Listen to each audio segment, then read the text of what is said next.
What's up, guys? Happy Wednesday. Welcome back to News for You with me, Tracy. On today's agenda, we're going to be discussing how Nandala Mafabi is now presenting FDC. We're going to talk about why Tanzania is banning foreign business, and Asuman speaks up for Chan, and Ciara is Beninese. All of that and so much more coming up tonight. Stay tuned. Party elders from the FDC recently met at their Naja Nankumbi headquarters to persuade one of the two presidential aspirants, Patrick Oboy Amuriat or Nathan Nandala Mafabi, to step down ahead of the 2026 general election. After a consultative process, Nathan Nandala Mafabi was chosen to represent the FDC in the upcoming presidential race. Now, both candidates pledged to respect the outcome as well as called for transparency and unity. Now, Mafabi, who has served as MP of Budadiri West since 2001 and is currently the FDC Secretary General, brings vast political experience, including a term as leader of opposition in Parliament. Now, FDC's influence, however, has waned due to internal conflicts, limited finances, as well as political infiltration. And observers warn that unless this is addressed, these issues could reduce the party to a shadow of its former self, like the DP and UPC. But I think that, the fact that they were able to come together and decide on something peacefully, I think that perhaps they could be on the right track. But obviously, this is something that still needs to be watched. And as updates continue to come in, we will keep you posted.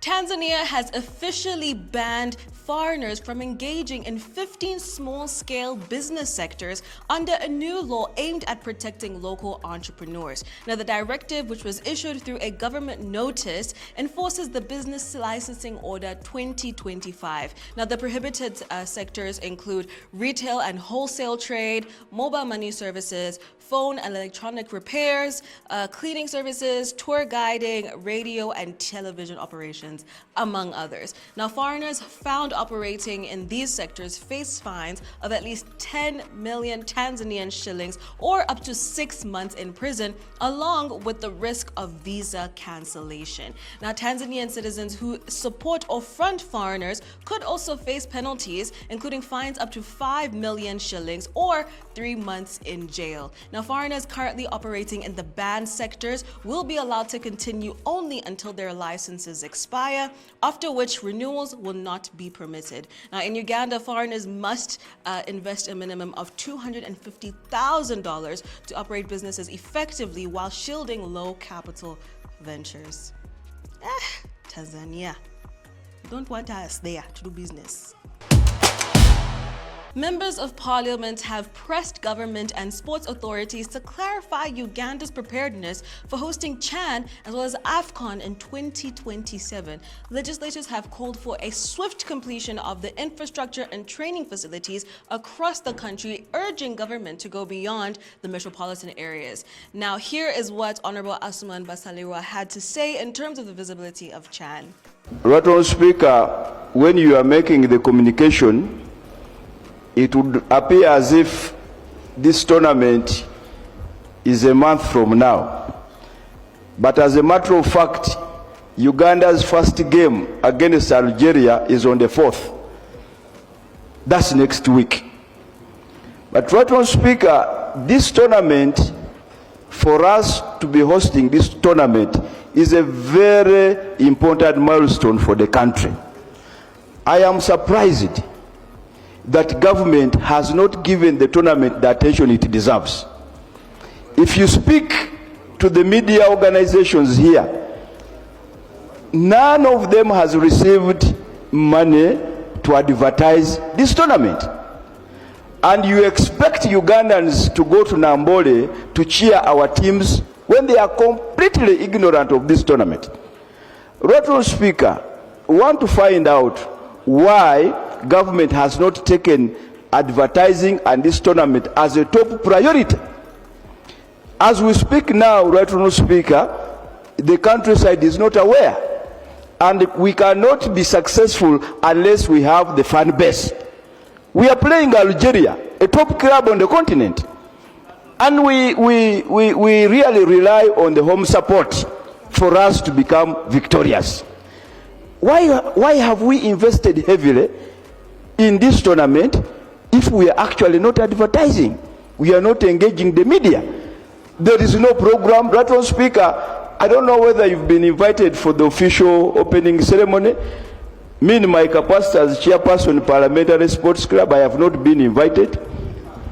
I don't know whether the government chief whip is invited. I can challenge him to say it on the floor. You know what? Maybe he does have a point. When you drive around, you don't really see many billboards advertising Chan, and it's literally starting this weekend. So I think he does have a point, but now in response, Minister of State for Sports explained that muted publicity stems from terms agreed upon between the hosting countries. So maybe this is what they plan to do, I don't know. But regardless, guys, this is starting soon. Our first match against Algeria is on Monday, the 4th of August. So guys, let's band together, head over there and cheerlead for Uganda.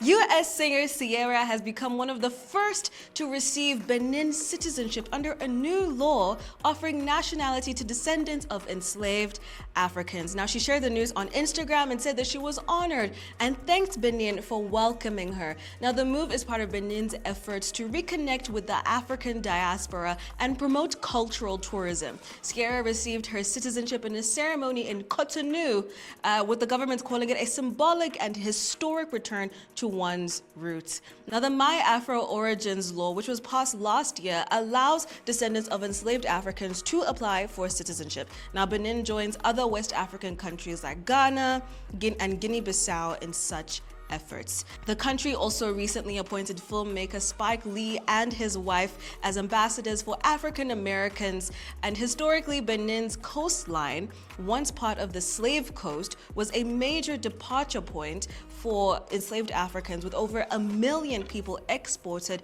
from the region between 1580 and 1727. Crazy. And that is a wrap for today, guys. As always, please do comment down below. Let us know what you thought of the show. Like, share, subscribe, all that good stuff. But I won't see you tomorrow because it's my birthday.